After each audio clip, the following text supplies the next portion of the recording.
Boa noite, tudo bem? Como é que você está? Espero que você tenha tido uma ótima semana e espero que esse domingo já esteja sendo muito bom para você. Seja bem-vindo à nossa igreja, seja bem-vindo ao nosso culto online. Espero que você aproveite, espero que você tenha uma boa experiência.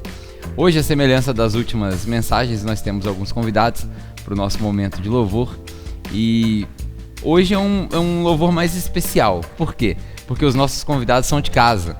Embora a gente adore receber as pessoas de fora para propagar essa mensagem de que não existe várias igrejas, só existe uma igreja, hoje os nossos convidados são de casa. Hoje você vai ouvir a Débora e o Gabriel com 2 louvores fantásticos e logo depois desses louvores eu volto para a gente poder compartilhar da palavra. Mas antes, eu quero te dar um aviso. Daqui a 3 domingos, nós vamos nos readaptar novamente. Essa pandemia tem nos ensinado muitas coisas. E uma delas é que a gente precisa estar em constante reinvenção. Nós passamos essa temporada com esse estilo de culto online para nós que estamos ainda reclusos, talvez ainda não conseguimos nos encontrar nos ambientes de cultos presenciais. E agora a gente vai começar uma readaptação. Nós estamos fazendo de tudo para que você se sinta em casa, de tudo para que você se sinta parte da nossa família. E eu quero compartilhar contigo também aquilo que a gente sente aqui nos nossos encontros presenciais.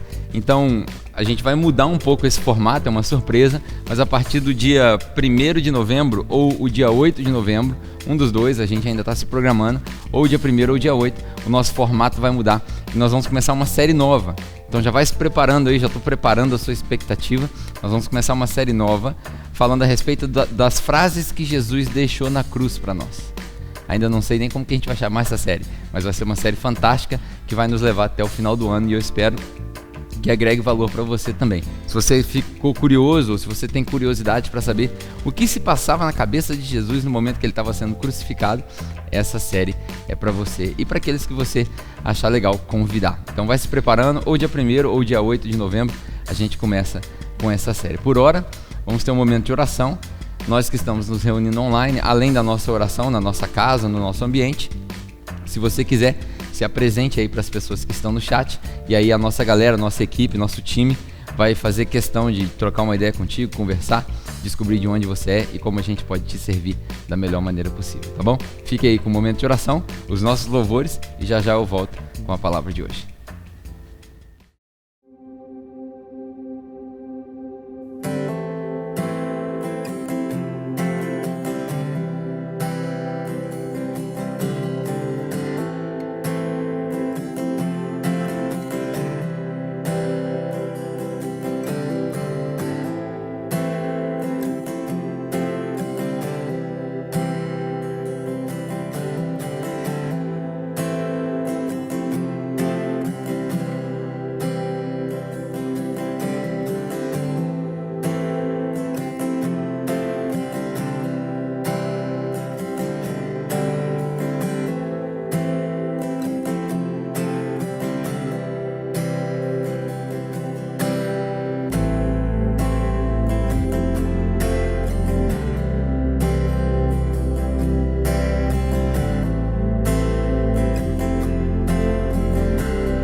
Boa noite, Capela, tudo bom?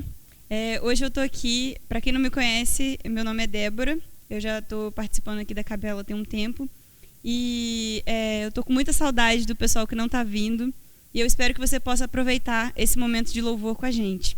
Hoje eu trouxe meu amigo Gabriel, que é lá da Batista Central, já tem visitado alguns dias aqui a Capela e hoje ele veio participar do momento de louvor com a gente. E também o Serginho, que todo mundo já conhece. E aí, hoje a gente vai fazer esse momento de louvor. Espero que você aproveite.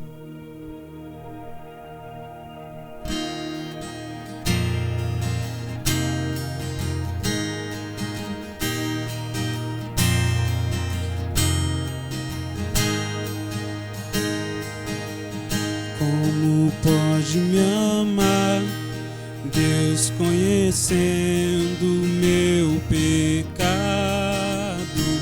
sabendo que eu faço de errado? Como pode me amar assim? Como pode me amar, Deus, sabendo que eu sou falho e que o meu coração já não bate, mas como já bateu. Como pode me amar, Deus, sabendo que eu fugiria se a porta estivesse aberta? Como pode em mim confiar? E Ainda me pega quando estou caído e me abraça, quando estou chorando, segura as minhas mãos e me leva pra perto das chamas de amor que ardem em teu coração e não se podem conter. Como uma flecha que estoura em meu peito e me traz de joelhos enquanto eu choro. Tem o meu coração, minha alma soluça quando eu percebo o contato de teus olhos com os meus. me leva pra casa, eu quero voltar, pois longe de ti não é o meu lugar. Eu corro depressa pra te encontrar, de braços abertos, como alguém que esqueceu. Me leva pra casa, eu quero voltar, pois longe de ti não é o meu lugar. Eu corro depressa pra te encontrar, de braços abertos,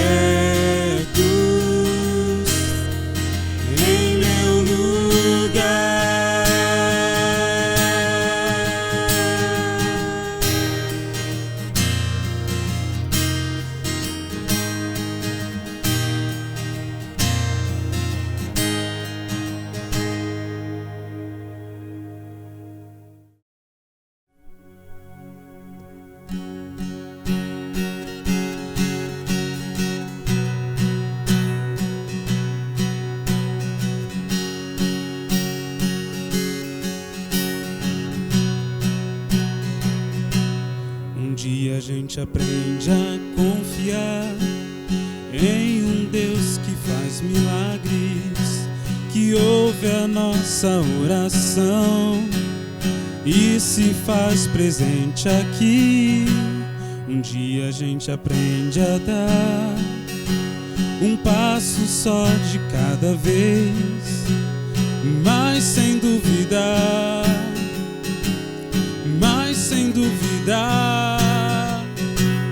que Ele continua sendo bom, Ele continua sendo Deus, Ele continua sendo bom, Ele continua sendo Deus.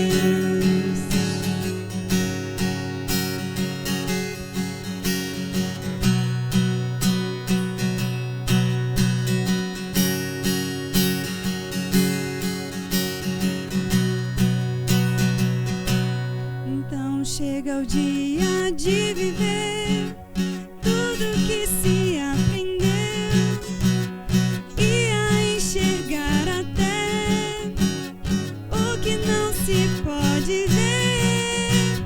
Chega o dia de entender até ouvir o não de Deus, mas sem duvidar,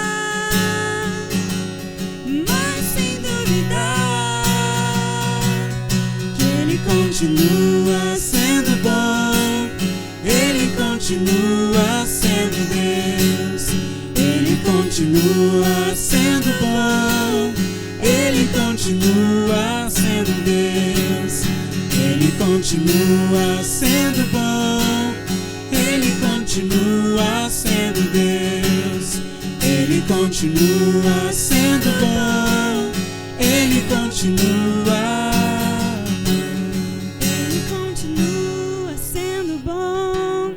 Ele continua sendo Deus, Ele continua sendo bom, Ele continua sendo bom, Ele continua sendo Deus, Ele continua sendo bom, Ele continua e continua, Ele continua sendo bom, Ele continua sendo Deus, Ele continua sendo bom, Ele continua.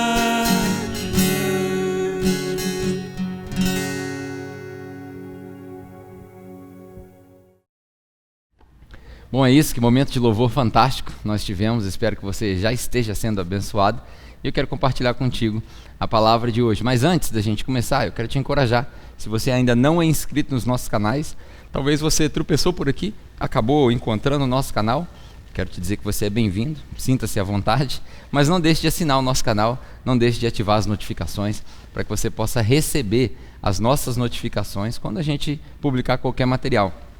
Afinal de contas, o nosso esforço é para que você se sinta em casa, como nós nos sentimos em casa. É muito provável que você esteja ainda tentando se adaptar a esse período de pandemia, esse negócio de louvor em casa e culto em casa, principalmente se você tem filho. Então eu quero dizer que eu sei o que você passa. Eu quero fazer questão de, nas próximas vezes que a gente se encontrar aqui, transparecer que eu sei o que você passa. Eu sei como é que é as crianças para lá, para cá, mas na medida do possível, eu quero te pedir que, se você tiver aí uma Bíblia contigo, abra sua Bíblia aí em 1 Coríntios, capítulo 15, e vamos tentar prestar atenção o máximo possível para a gente compartilhar dessa mensagem de hoje. Eu quero, à semelhança da semana passada, concluir essa ideia de Paulo quando ele escrevia para essa igreja em Corinto. Semana passada eu fiz uma breve introdução, de 1 Coríntios capítulo 1 até o capítulo 14. Nós passamos por 14 capítulos aqui na igreja. E contei um pouco da história dessa carta que Paulo escreve para a igreja aos Coríntios. Era uma igreja muito diversificada, com muitas práticas religiosas diferentes, herdadas de outras religiões. Uma cidade um tanto rica, uma cidade portuária que recebia influências culturais de tudo quanto é lado. E Paulo escreve para essa igreja que foi formada ali em Corinto. Eu disse semana passada, e vou repetir, que essa carta que nós estamos lendo, embora ela seja intitulada Primeira Carta aos Coríntios, ela muito provavelmente é a segunda carta que Paulo escreveu, enquanto ele estava numa prisão ou em alguma viagem. E a segunda carta que você tem logo depois dessa é muito provavelmente a quarta carta. Então os historiadores dizem que Paulo escreveu provavelmente 4 cartas para essa igreja aos Coríntios. E em todas as cartas, em todos os momentos, Paulo escreve num tom de correção. Muitas coisas erradas aconteciam na igreja, na cidade de Corinto. Em todas as casas que se reuniam em volta do nome de Jesus, nessa cidade de Corinto. Tinham problemas de relacionamento uns com os outros, problemas de moralidade sexual, problemas de devoção a determinados ritos de outras religiões. Tinha problema com falsos mestres e falsos apóstolos que abusavam da fé deles. Tinha problema até com as contribuições financeiras que Paulo tinha prometido que levaria para a igreja em Jerusalém. Enfim, eram vários problemas. E eu geralmente, quando eu prego aqui, de vez em quando eu cito essa frase. Eu digo assim: gente, se vocês não entenderam nada que eu falei até agora, gravem isso. Então 1 Coríntios no capítulo 15, que é esse pedaço da Bíblia que eu pedi para você abrir, é basicamente Paulo dizendo isso. Se vocês não entenderam nada do que eu falei até agora, isso aqui que é importante vocês entenderem. E aí nós vamos ler, a semelhança da semana passada, quase todo o capítulo 15. Eu não vou ler ele na íntegra, mas eu vou ler vários versículos e eles vão se explicando, e eu espero que seja edificante para você. Lembre que na semana passada a gente fez uma analogia comparando a igreja de Corinto com a nossa igreja de hoje em dia. E aí, seja o problema que você consiga enxergar na nossa comunidade ou na comunidade que você frequenta, você consegue associar e extrair os princípios dessa carta. Vamos lá, 1 Coríntios, capítulo 15. O primeiro versículo diz assim: agora eu gostaria de lembrá-los, irmãos, a respeito do evangelho que eu preguei para vocês, o evangelho o qual vocês receberam e no qual vocês estão firmes, e pelo qual vocês estão sendo salvos. Isso é, se vocês se apegarem àquilo que eu preguei para vocês, a menos que vocês tenham crido em vão.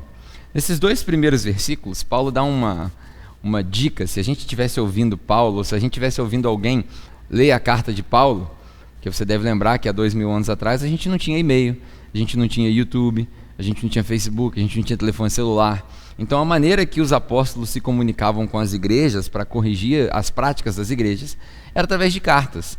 E essas cartas eram lidas em público, na maioria das vezes, e em várias delas as cartas eram recomendadas que fossem transferidas para outras igrejas em outras cidades. Bom, aqui Paulo imagina que alguém está lendo essa carta e depois de ter lido sobre imoralidade sexual, casamento, problemas de justiça uns com os outros, enfim, vários outros problemas, Paulo diz assim: agora, irmãos, agora, nesse momento da minha pregação, eu quero lembrar vocês a respeito desse evangelho. O evangelho que eu preguei, o evangelho que vocês receberam, o evangelho no qual vocês estão firmes e o evangelho que vocês creram. Isso é, se vocês não creram em vão. É importante a gente ressaltar isso porque me parece que na nossa cultura, às vezes a gente precisa lembrar as pessoas do evangelho que deve ser pregado. Em meio a tantas distrações que nós temos, a gente precisa lembrar do evangelho puro e genuíno de Jesus. Hoje em dia, pronunciar essa expressão evangelho puro é uma classificação, como que se o evangelho poluído fosse algum evangelho. Você lembra de quando Paulo escreve para a igreja em Gálatas, ou na cidade da Galácia, ele fala assim: qualquer pessoa que pregar um outro evangelho, que seja amaldiçoado. Ou seja, não tem outro evangelho, só tem um evangelho. A gente caiu também no costume de classificar hoje em dia, principalmente para quem já tem histórico de cristão e vai à igreja, a gente fala muito do evangelho da graça. Ora, qual outro evangelho existe senão o da graça? Porque o que não é da graça ou pela graça é da lei ou pela lei. E aí não é evangelho, aí é judaísmo. Aí é uma religião que te impede de se relacionar com Deus de maneira pura, de maneira autêntica, de maneira genuína. Então o evangelho só existe um, é o evangelho da graça, é o evangelho de Jesus Cristo, é esse evangelho que Paulo prega. E a gente precisa lembrar as pessoas desse evangelho, e eu acho que hoje no nosso sistema filosófico, na nossa maneira de pensar, a gente criou um outro evangelho também, a semelhança deles, porque eram muito influenciados por várias religiões. Nós criamos um outro evangelho, nós criamos o evangelho do amanhã melhor. É o evangelho de Jota Quest, embora eu adore essa música, dias melhores para sempre. É o evangelho do Jota Quest, que é amanhã vai ficar melhor. Ao passo que Jesus nunca prometeu isso. Óbvio que essa música faz todo sentido quando a gente pensa na eternidade, mas o que Jesus prometeu para o nosso tempo aqui era provações e tribulações. Ele prometeu que estaria conosco durante as tribulações e não que nos livraria delas. E aí eu fico curioso em tentar entender como as pessoas conseguem crer num evangelho que não está escrito aqui. Um evangelho que não está escrito em lugar nenhum, na verdade, nem na Bíblia e nem em nenhum outro documento histórico e nem passou pela boca, nem pela tradição dos apóstolos e nem de ninguém. E aí a gente precisa lembrar as pessoas desse evangelho puro e genuíno que Jesus nos deu. Esse evangelho que traz vida que ele veio para dar. E aí ele diz assim: a menos que vocês tenham crido em vão. Essa palavra em vão é uma palavra grega que aparece algumas vezes ao longo do Novo Testamento, e aqui em 1 Coríntios ela aparece várias vezes, pelo menos 3. Só que dessa vez Paulo usa uma palavra diferente. Lembra que esse texto foi escrito muito provavelmente em grego, ou se Paulo falou em outra língua, pelo menos ele foi traduzido para o grego no texto original. E essa palavra aqui, vão, não é a mesma que as outras que aparecem em 1 Coríntios 15. É uma palavra, é a palavra aiki, acho que eu pronunciei certo, que significa sem razão. Por que isso é importante, Pedro? Porque você precisa conseguir dar uma razão para a sua fé. Note que eu não estou falando de lógica. Lógica é um conceito filosófico aristotélico que segue uma linha de pensamento, e muitas pessoas confundem lógica com razão, né? Mas a gente pode entrar nesse papo um outro dia.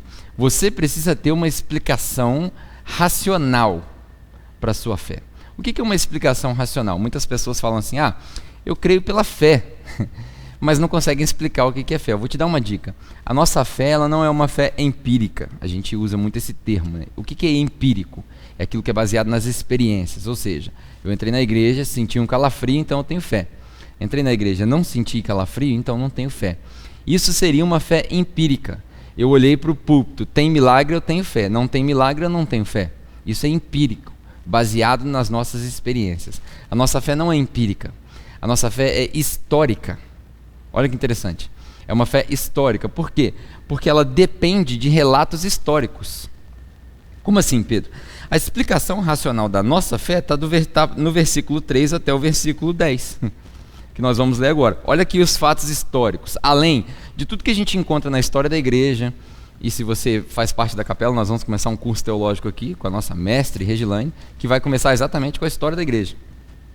Se você ler os documentos da história da igreja, você vai ver Orígenes, Flávio Josefos, Tertuliano, você vai ver, enfim, vários outros pais da igreja, assim que a gente chama eles, escrevendo documentos que são muito similares aos evangelhos, e talvez eles não tivessem sido expostos ao evangelho ainda. Talvez essa tradição tenha passado de boca em boca, de geração em geração, até chegar neles, e aí sim começa-se a produção de documentos em massa, além das cartas originais que os apóstolos escreveram. Mas a explicação racional está aqui, no versículo 3 até o versículo 10, você quer ver? Vamos ler comigo? Se você tiver sua Bíblia aí, deixa aberta aí, e aí a gente vai ler. Olha só, que evangelho é esse? O evangelho da razão, o evangelho histórico e não empírico, a fé histórica e não empírica. Porque eu entreguei para vocês, versículo 3 que eu estou lendo, eu entreguei para vocês como primeira importância aquilo que eu também recebi, que Cristo morreu pelos nossos pecados, de acordo com as Escrituras, ou seja, desde o Antigo Testamento, desde o primeiro texto em Gênesis, passando pelos profetas, principalmente Isaías, Zacarias, profetas extremamente messiânicos, é o termo que a gente usa no meio cristão, que falam do Messias. Desde esse tempo, séculos e séculos antes de Jesus ser encarnado na Terra, já se falava a respeito desse Messias para o povo de Israel. E aqui ele faz menção disso. Cristo morreu pelos nossos pecados, ou seja, ele morreu como um sacrifício vicário. O que é um sacrifício vicário? É morrer pelos meus pecados, é pagar a minha pena. Eu não tinha condição de pagar, você não tinha condição de pagar, ninguém tinha condição de pagar, porque somos todos pecadores. Mas Jesus, sendo perfeito, se entregou por nós pelos nossos pecados. Esse é o evangelho, puro, simples. A gente precisa se lembrar dele. Ele se entrega como um sacrifício vicário, de acordo com as Escrituras, que ele também foi enterrado, e que ele também foi ressurreto no terceiro dia, de acordo com as Escrituras. Se você ler Zacarias, por exemplo, você vai ver algumas referências a respeito dessa ressurreição mística no terceiro dia.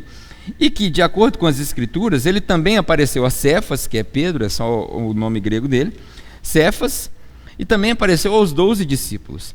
E ele também apareceu para mais de 500 irmãos ao mesmo tempo. Quando eu leio isso daqui, às vezes eu fico me perguntando se isso não é um erro de tradução, porque 500 ao mesmo tempo, enquanto ele apareceu em Volta Redonda, ele apareceu em Barra Mansa, porque para Deus não há tempo cronológico. Aí eu imagino, será que não foi isso que causou todo aquele burburinho e as pessoas falando a respeito de Jesus? Mas pode ter sido um erro de tradução literária e quis dizer que apareceu para todos pelo menos uma vez, né? Para essas 500 pessoas. Dessas 500 pessoas, alguns ainda estão vivos. Quando Paulo escreve essa carta, 50, 60, 70 anos depois de Jesus, alguns ainda estavam vivos que viram Jesus. Mas alguns já dormiram, assim Paulo diz. Versículo 7. Aí então ele apareceu para Tiago e apareceu para todos os apóstolos, que vai além do grupo dos 12. São os apóstolos que foram enviados em missões, pessoas que são a diferença entre discípulos e apóstolos. Eu falei isso aqui no culto de manhã, né? Apóstolo é todo aquele que é enviado após. Então, se você entende o seu chamado de Jesus para ir e ensinar o evangelho, você é um apóstolo. Eu sou um apóstolo, somos todos apóstolos, enviados após Jesus. Óbvio que historicamente a gente não fica se chamando de apóstolo, que é uma palhaçada a gente ficar se chamando de apóstolo, não tem porquê. Nós somos todos servos, somos todos filhos de Deus, todos iguais. Mas não precisa de título, não precisa de pastor, não precisa de bispo, não precisa de nada. As igrejas têm as suas denominações porque foi a maneira que elas encontraram, mas de fato não precisa de nada, todo mundo igual, todo mundo enviado após a Cristo, porque essa autoridade foi dada para nós também. Mas aqui ele fala de todos esses apóstolos, não só os discípulos, mas os apóstolos. E aí por último ele apareceu para mim como um que foi nascido fora de tempo, e eu sou o menor dos apóstolos, não sou digno de ser chamado apóstolo, porque eu persegui a igreja de Deus. E aí, versículo 10, mas pela graça de Deus eu sou o que sou. Isso é confortante, quando a gente lê, eu posso dizer que eu sou o que sou pela graça de Deus. Eu não conseguiria ser o que eu sou pela força dos meus braços. E a sua graça que está apontando para mim, ou a sua graça que está aplicada em mim, não foi em vão. E aqui vem o vão de novo. É a mesma palavra vão do versículo 2. Agora a gente vê ela aqui, só que aqui é outra. Aqui já não é mais o aike. Aqui ele usa a palavra kenos, que é de onde vem a expressão kenosis, que é se esvaziar. Ou seja, a graça de Deus não foi vazia, não foi à toa, não foi desnecessária, não foi desaproveitada porque alcançou Paulo. Pelo contrário, eu trabalhei mais arduamente do que todos eles, e embora não fosse eu, mas a graça de Deus que estava comigo. Então, se eu pregar ou se eles pregarem, tanto faz, desde que, enquanto pregamos, vocês acreditem. Ou, em outras versões, diz, desde que, se nós pregarmos e vocês acreditem. Isso é fantástico. E aí a gente continua, eu não vou me delongar em muitos versículos, mas eu quero que você leia, de fato, para você meditar no que está escrito aqui. O versículo 12, ele começa a falar a respeito da ressurreição dos mortos. E durante o nosso culto de manhã, eu falei para as pessoas o seguinte, falei para a nossa igreja aqui. A nossa fé é uma fé baseada na ressurreição de Cristo. Muitas vezes eu falo isso para as pessoas, a nossa fé não é baseada na Bíblia. Por quê? Porque a nossa fé não existe por causa da Bíblia. É a Bíblia que existe por causa da nossa fé. Pensa bem, no começo da igreja, eles mal tinham esses documentos. Na verdade, o que nós estamos lendo aqui é um documento que Paulo não tinha a menor intenção de tornar esse documento um documento canônico, um documento sagrado, um documento santo. Era uma carta de instrução para uma igreja local. Eles não tinham isso. O que eles tinham era um ensinamento a respeito da ressurreição. A fé dos cristãos se baseia na ressurreição de Cristo. Esse é o fato histórico que baseia a nossa fé.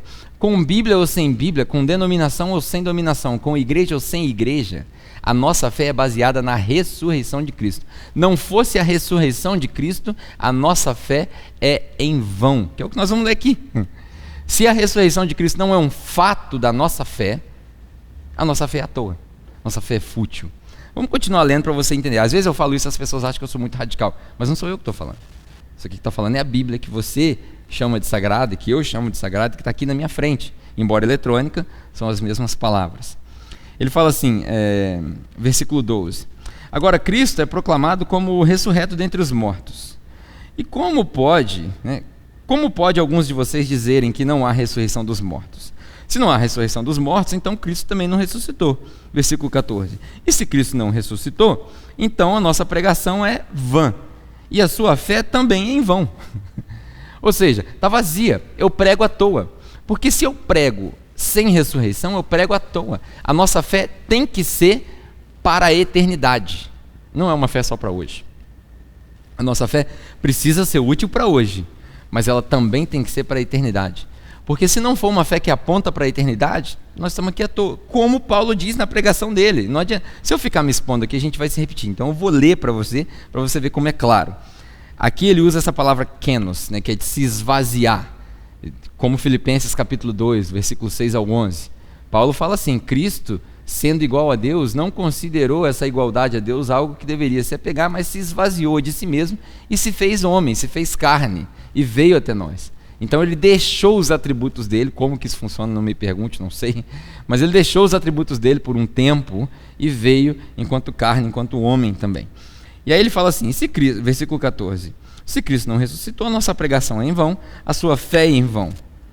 E se nós formos encontrados falando a respeito desse evangelho sem pregar a ressurreição, o versículo 15 diz o seguinte: nós seremos considerados falsos testemunhos. Falsos testemunhos. A palavra aqui é pseudo-martires, ou pseudo-mártires. O que é isso? Mártir é testemunho, testemunho ocular, aquele que viu algo. E o pseudo, ou pseudo, é aquele negócio, sabe quando a gente olha nas mídias sociais, no Instagram, e aí você fala assim, pô, essa pessoa aqui está em depressão, mas está numa foto na praia, rindo aqui e tal, o que é isso? Isso é uma pseudo-felicidade, ela se engana. E aí aqui Paulo diz o seguinte: nós seremos considerados falsos testemunhos. Por que isso é grave? Principalmente para Paulo. Porque Paulo, sendo judeu e mestre dos judeus, que aprendeu com o melhor dos judeus de todos os tempos, sendo um fariseu exímio, ele sabia que um dos principais mandamentos é não darás falso testemunho. E se ele dá falso testemunho, ele peca. E aí ele quebra aquilo que ele mesmo disse a respeito dele mesmo sobre a lei. Quando ele fala na segunda carta aos Coríntios do currículo dele, no capítulo 9, 10 e por aí vai. Ele fala, dos judeus eu sou um dos maiores, criado aos pés de Gamaliel, sem falha perante a lei, perfeito. Então ele diz, se eu estou aqui desse jeito, falando desse jeito, então eu estou dando um falso testemunho. Se eu estou dando um falso testemunho, eu estou errado, eu estou em pecado. E aí ele fala assim, porque nós testificamos a respeito de Deus que ele ressuscitou Cristo, a quem, ele fala assim, me perdi aqui, versículo 15, nós seremos considerados falsos testemunhos de Deus, porque nós testificamos a respeito de Deus que ele ressuscitou Cristo, e que ele, se isso não for verdade, então nenhum dos mortos vai ser ressurreto. E se os mortos não são ressuscitados ou ressurretos, então Cristo também não foi ressuscitado. E se Cristo não foi ressuscitado, a sua fé é fútil e vocês ainda estão nos seus pecados. O que também vai de encontro ao que ele já falou na segunda carta. Se você está em Cristo, você é uma nova criatura, as coisas velhas passaram, tudo se fez novo. Como assim tudo se fez novo e você continua nos seus pecados? E aí no versículo 19 ele fala assim, se em Cristo nós temos esperança só para essa vida, então nós somos as pessoas mais dignas de recebermos pena, que é um dos sentimentos, os piores sentimentos que a gente pode ter, pena. Ninguém quer ter. Quando alguém fala para você assim, estou com pena de você, a gente se sente mal. Então aqui ele fala, nós não somos um povo digno de pena. E aí ele continua ainda, né? No versículo 22, eu vou ler o 22, ele fala, em Adão todos nós morremos, em Cristo todos nós fomos vivificados. E aí ele vai ressaltando o fato de que Jesus vai reinando e por aí vai. E por último ele fala assim, o último inimigo a ser destruído é a morte. O versículo 26. Ou seja, a nossa fé é uma fé que vai de encontro e confronta a ideia da morte. Às vezes a gente, principalmente, nós que somos cristãos, várias vezes a gente se vê em conflitos durante funerais e enterros. As pessoas estão lá na família prestando respeito ao morto e por aí vai, e as pessoas chorando num desespero. Óbvio que a gente passa por um luto, vai sentir saudade, mas a gente não tem a perspectiva da eternidade, que nós vamos reencontrar essa pessoa, se ela tem fé em Cristo e tal. E aí eu fico pensando, eu acho que a gente não pregou bem essa fé, né? Enfim, versículo 32, vamos pular para o versículo 32. Paulo fala assim, ainda a respeito dessa fé. O que eu tenho a ganhar, humanamente falando, se eu lutei contra animais selvagens lá em Éfesos? Porque se os mortos não são ressurretos, olha como Paulo põe uma importância na ressurreição tão grande. Se os mortos não são ressurretos no fim das contas, então bora comer e beber que amanhã nós vamos morrer. Fala que vamos comer e vamos beber porque amanhã nós vamos morrer. Não se enganem, as más companhias corrompem o bom caráter ou as boas morais. Não se enganem, as más companhias corrompem o bom caráter ou a boa moral. Às vezes a gente começa a andar com as pessoas que têm umas ideias meio erradas. E aí Paulo já falou também a respeito disso, né, para a gente não se associar com as pessoas que se dizem cristãs, mas que andam numa vida que não está alinhada, né? Aqui a gente falou sobre adoração também durante o nosso culto, e eu usei uma frase muito interessante. Cantar e adorar são duas coisas diferentes. Para cantar, você precisa estar afinado. Para adorar, você não precisa estar afinado. Você só precisa estar alinhado. São duas coisas diferentes. Então, por quê? Porque quem não conhece a Jesus, não sabe para quem nós estamos cantando os louvores durante a nossa celebração, não adora, só canta. É uma música. Agora, quem conhece a Jesus sabe para quem nós estamos cantando. E aí isso faz com que a gente, de fato, adore. E aí Paulo fala aqui no próximo texto a respeito de como vai ser esse corpo ressurreto. E aí ele dá alguns detalhes aqui, é muito legal, mas o que eu acho mais interessante, ele fala assim, cara, suas perguntas são perguntas idiotas. Você fica perguntando como é que vai ser o corpo na ressurreição, como é que não vai ser. Esquece isso, mano.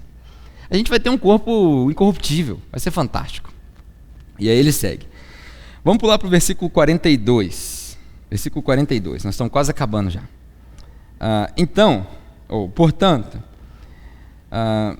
assim será com a ressurreição dos mortos. Aquilo que é plantado perecível ou corruptível vai ser ressurreto e incorruptível. Aquilo que é plantado em desonra vai ser ressurreto em glória. Aquilo que é plantado na fraqueza vai ser ressurreto em poder. E aquilo que é plantado um corpo natural será ressurreto um corpo espiritual. Se tem um corpo natural, tem um corpo espiritual. E assim está escrito: o primeiro homem, Adão, se tornou uma criatura, uma alma vivente, mas o segundo Adão se tornou um espírito vivificante. É um negócio interessante para a gente ler, porque Paulo usa aqui do conhecimento da cultura judaica com eles, para mostrar para eles esse pulo, né? esse intervalo entre Adão e Jesus. Porque o primeiro Adão, né, quando Adão foi criado, ele foi criado lá aquele ser inanimado de barro, e Deus sopra a vida nele. E quando ele sopra a vida em Adão, o sopro de Deus, o ruá, a gente lê que ele se tornou uma alma vivente, ou seja, ele recebeu as emoções, o espírito dele que vem de Deus. Por isso que a gente fala que o corpo volta ao pó e o espírito volta para Deus, quem o deu, né, quando acontece do falecimento de alguém. Agora, aqui Paulo fala que o primeiro Adão se tornou uma alma vivente, como o texto diz. Mas o segundo Adão, Jesus Cristo, essa analogia, se tornou um espírito vivificante. Aí olha que interessante, o primeiro Adão foi criado morto, porque nós fomos gerados, mas Adão foi criado, diferente. O primeiro Adão foi criado morto e recebeu vida. O segundo Adão foi gerado vivo. E quando ele morre, a morte dele traz vida para nós.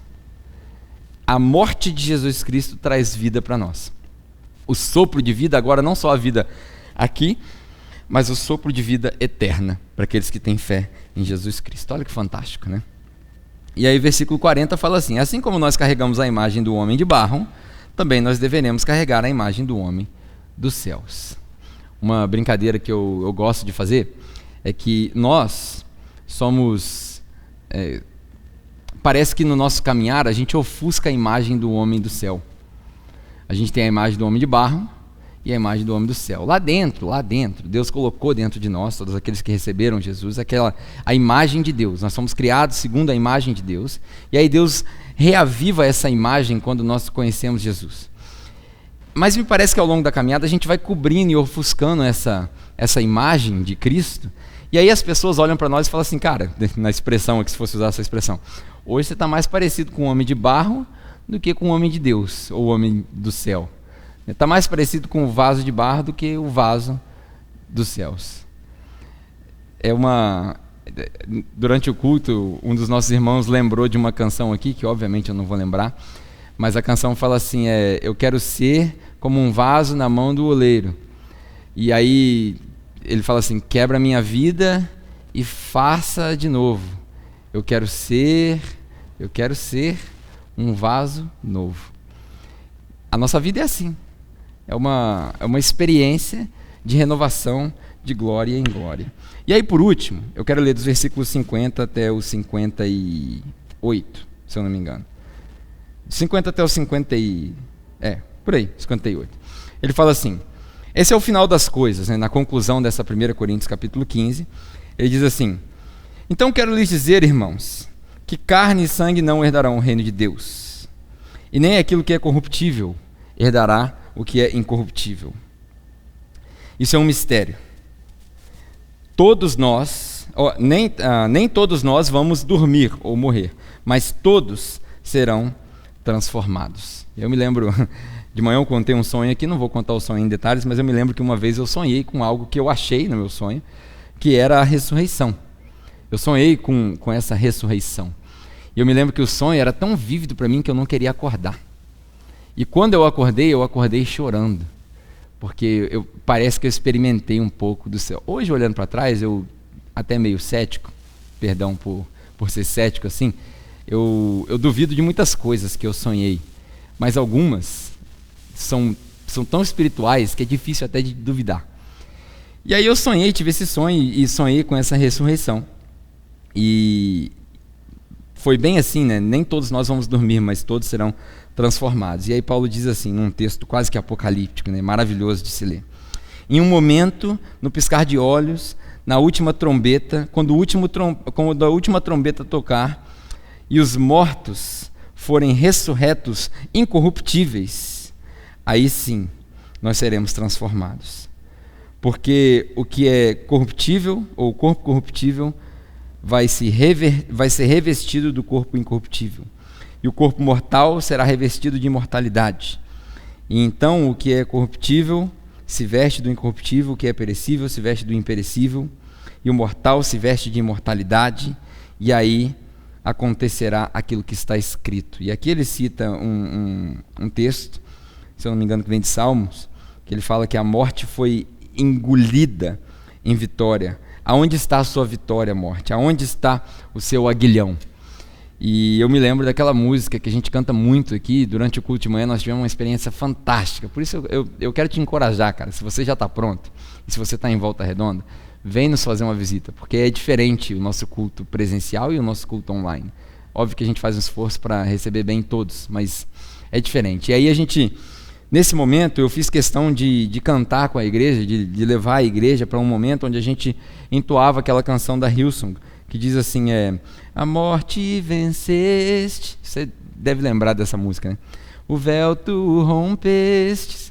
Enfim, eu não vou cantar a música, mas eu vou deixar ela na sua memória. Na verdade, vamos fazer o seguinte, vamos colocar a música aqui para você memorizar. Vamos ler isso daqui de novo e vamos colocar. Versículo 54. Ele fala assim, quando o que é incorruptível se veste, ou quando o que é corruptível se veste do incorruptível, e o que é mortal se veste de imortalidade. E aí acontecerá o que está escrito. Aproveita. A morte venceste, o véu tu rompeste, a tumba vazia agora está. O céu te adora, pois ressuscitaste e vivo estás. És invencível, inigualável, hoje pra sempre reinará. Eu amo o reino, tua glória, acima de todo nome está. Poderoso esse nome poderoso esse nome o nome de Jesus, meu Rei. Poderoso esse nome mais forte que tudo Poderoso esse nome nome de Jesus. És invencível,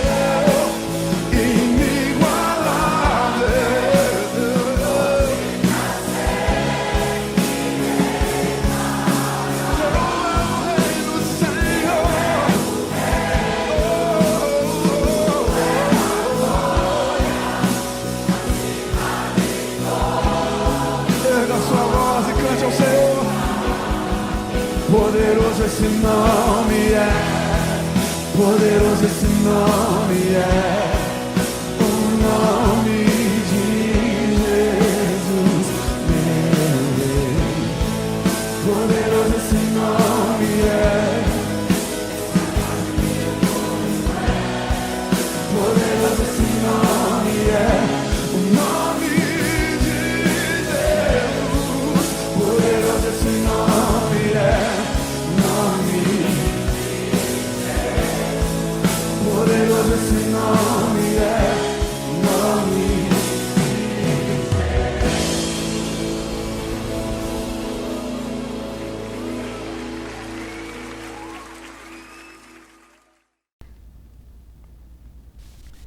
E aí ele termina dizendo, o aguilhão da morte é o pecado. E o poder do pecado está na lei. O poder do pecado está na lei que acusa esse pecado. Mas graças sejam dadas a Deus que nos dá vitória através do nosso Senhor Jesus Cristo. Portanto, irmãos, último versículo. Portanto, meus amados irmãos, permaneçam firmes, inabaláveis, sempre abundantes na obra do Senhor, sabendo que o nosso trabalho não é em vão. Nosso trabalho não é vazio, a nossa pregação não é vazia, a nossa mensagem não é vazia, o nosso Senhor não nos decepciona. Ele venceu a morte e esse é o evangelho que nós pregamos e esse é o evangelho que Ele deixou disponível para mim e para você. É essa fé que a gente precisa desenvolver, porque essa fé é inabalável, essa fé é sempre abundante na obra do Senhor. Por isso Paulo nos encoraja, não parem de trabalhar, não parem a obra do Senhor, porque a obra do Senhor não é em vão. Esse é o evangelho que eu queria lembrar-los. Espero que você tenha conseguido captar essa ideia e mensurar essa ideia dentro da sua filosofia, dentro da sua mentalidade, dentro do seu coração, dentro da sua maneira de pensar. A minha oração é que você consiga colocar a sua fé de fato no Cristo e passar a crer, se você ainda não crê, nessa vida eterna. Eu quero fazer uma breve oração contigo e logo depois da oração, não vai embora, a gente tem alguns avisos e aí esses avisos a gente encerra se despedindo, tá bom? Vamos orar? Se você puder aí na sua casa, feche a sua Bíblia, dê as mãos aí para o seu cônjuge, para os seus filhos, para quem estiver aí do seu lado e vamos ter mais esse momento de oração. Pai, obrigado porque o Senhor nos entregou o seu Filho. Que verdade fantástica, o Senhor nos entregou o seu Filho. E nessa entrega nós depositamos a nossa fé no seu Filho e cremos naquilo que nós chamamos de vida eterna, aquilo que o Senhor chama só de vida. E nós somos gratos por isso. Que a nossa fé continue sendo fortalecida para que se torne uma fé inabalável e abundante na sua boa obra. Se há alguém entre nós nos assistindo que ainda não conhece o seu Filho como Salvador da sua vida, como a única porta e único caminho para a salvação, que hoje seja o dia que o Senhor se encontra com eles através dessa palavra, através da pregação ou dos louvores, e que eles se tornem para os seus caminhos. Essa é a minha oração em nome de Jesus. Amém. Bom, mais uma vez, eu fico muito grato que você assistiu essa mensagem até agora, se você conseguiu permanecer aqui até o final, eu agradeço. Espero que você tenha tido uma ótima experiência. Quero reforçar meu convite. Se você está em Volta Redonda ou estiver em Volta Redonda num desses fins de semana, não deixe de nos fazer uma visita aqui no nosso culto, na nossa igreja, Rua Tupi, número 115, aqui no Jardim Cidade do Aço. Vai ser um prazer te receber e eu te prometo que nós vamos te fazer se sentir em casa. Agora, se você só nos acompanha online, eu quero te encorajar a, como sempre, dar 2 passos. O primeiro deles é nos procurar para que a gente possa te ajudar a participar de um grupo de conexão. O grupo de conexão é o que nós chamamos de igreja, na verdade, onde a gente se relaciona, a gente aprofunda os nossos relacionamentos, a gente tira as nossas dúvidas, a gente se aprofunda na mensagem, se aprofunda na leitura bíblica. Esse é o nosso grupo de conexão e nós temos um digital para as pessoas que talvez não moram em Volta Redonda ou ainda não estão prontas para participar dos cultos presenciais. A gente tem um grupo de conexão digital para você poder participar e vai ser um prazer te englobar ou te encaixar nesse grupo, caso você queira. É só você mandar uma mensagem para mim através do WhatsApp, tá aqui o nosso QR Code aqui, você só precisa, ou lá, né? Não é aqui, é lá, desse lado aqui. Nosso QR Code está aqui. Erros de produção, normal. E você pode escanear o QR Code, vai me mandar uma mensagem no WhatsApp e aí eu vou te encaminhar para um desses grupos de conexão. E por último, se você já é parte da nossa família, mesmo que à distância, talvez você esteja no Rio, São Paulo, Curitiba, Florianópolis, Paraguai, tem gente na Europa, tem gente nos Estados Unidos, tem gente na Nova Zelândia, de onde eu vim, tem gente na Austrália, enfim, tem gente no mundo inteiro que assiste as nossas mensagens. Eu quero te encorajar a participar conosco financeiramente também. A nossa igreja tem inúmeros custos e nós estamos tentando fazer um negócio que ninguém nunca fez. Nas próximas semanas você vai entender o que eu estou querendo dizer. Nós estamos aqui, à beira de uma revolução no universo igreja. Eu quero te encorajar a participar conosco. Então, se você caminha conosco, consome nosso conteúdo, faz parte da nossa família, comprou a nossa visão, vamos colocar essa expressão, eu gostaria de te encorajar para participar conosco financeiramente. Tudo que você precisa fazer é escanear esse código aqui, é um código do PicPay, e aí você faz a sua doação. E aí, feita a sua doação, ela vai direto para as nossas contas e a gente pode usar, não só para o custo da manutenção que a gente tem aqui, mas para essas atividades revolucionárias que nós estamos tentando fazer nas próximas semanas. Eu quero poder contar contigo. Nosso próximo passo é instalar o ar-condicionado aqui, porque chegou o verão e está muito quente. Você deve estar reparando que eu estou suando aqui, tá brilhando a minha careca. Por quê? Porque não tem ar-condicionado. Então, nós precisamos da sua ajuda para colocarmos esse ar-condicionado. Já ganhamos 3. Isso só pode ser um milagre. Ganhamos 3 ar-condicionados, mais do que o suficiente, mas nós precisamos pagar por essa instalação. Então, se você quiser nos ajudar, fique à vontade. Vai ser um prazer contar com a sua contribuição também, tá bom? No mais, tenha uma ótima semana. Que Deus te abençoe e que a gente possa se encontrar, seja nos grupos de conexão ou no próximo domingo aqui online. Lembrando que daqui a 3 ou 4 domingos, o nosso formato vai mudar. Fica ligadinho aí nas nossas mídias sociais, não deixe de acompanhar, que a gente vai avisar para todo mundo sobre as nossas mudanças. Deus te abençoe, uma ótima semana e até a próxima oportunidade, se Ele permitir.